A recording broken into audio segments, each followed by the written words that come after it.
Hello friends. आज हम लोग मुगल एम्पायर में हुमायूं के बारे में जानेंगे।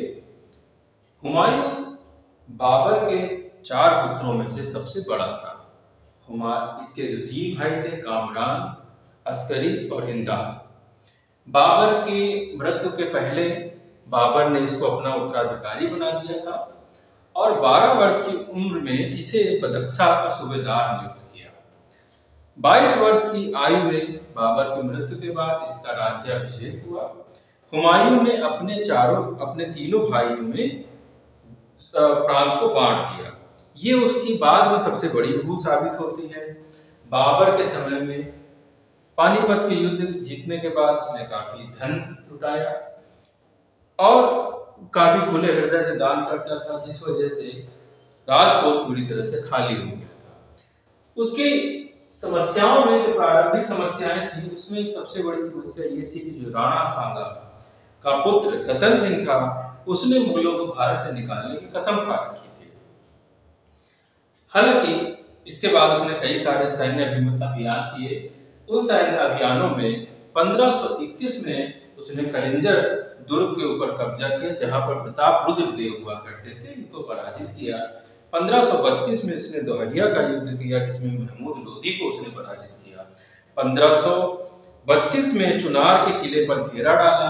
शेर खान से फिर संधि के लिए उसको विवश कर दिया।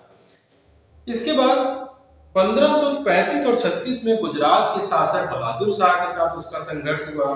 बहादुर शाह मांडू की तरफ भाग गया। कुछ समय बाद बहादुर शाह पुर्तगालियों का सहयोग लेकर उसने गुजरात और मालवा पे दोबारा से अधिकार भी कर लिया। 1537 में हुमायूं पूर्व का द्वार जो कहा जाता था, चुनार, उस दुर्ग पर कब्जा करने के लिए बंगाल की ओर बढ़ता है और उस पर अपना अधिकार कर लेता है।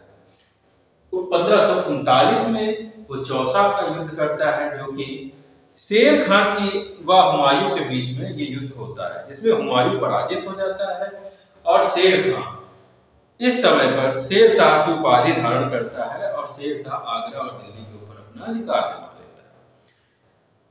1540 में कन्नौज में हुमायूं कन्नौज में पराजित हुआ और इसके बाद चौसा व कन्नौज दोनों युद्ध इसने शिविर में वर्षा का पानी भर जाने के कारण ही हारे थे। 1541 में हमीदा बानो बेगम से उसने निकाह किया और जिसमें अमरकोट के शासक के पास इस समय उसने शरण ले रखी थी। यहाँ पर ही अकबर को उसने इसकी बीवी ने जन्म दिया।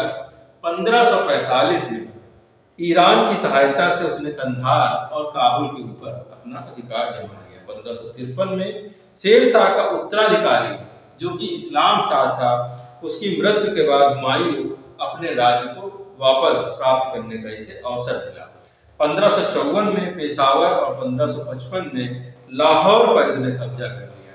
1555 में मच्छीवाड़ा के युद्ध में अफगानों से इसका युद्ध हुआ और यहाँ पर पंजाब मुगलों के अधिकार में आ गया।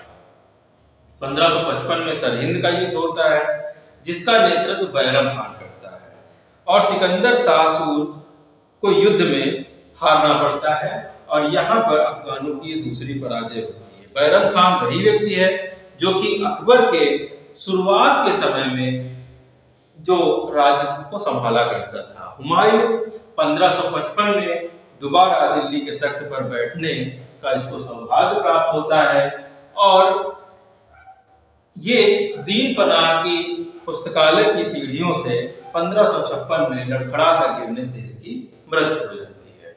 हुमायूं का जो मकबरा है वो ईरानी संस्कृति की उसके अंदर छाप है और ये मकबरा हमीदा बानो बेगम द्वारा बनवाया गया था। इसमें मिर्जा गयास बेग द्वारा इसका सहयोग प्राप्त था। ये हुमायूं ज्योतिष के ऊपर बहुत ज्यादा विश्वास करता था। रविवार के दिन ये पीले रंग के कपड़े, सोमवार को सफेद कपड़े और शनिवार को ये काले कपड़े धारण किया करता था। इसके बारे में कहा जाता है कि हुमायूं जीवन भर लड़खड़ाता रहा और अंतिम समय में लड़खड़ा करके गिर गया। लेकिन हुमायूं जो एक सबसे बड़ा काम करके गया, वो काम ये था कि इसके पास एक पुत्र था जिसका नाम महान अकबर था।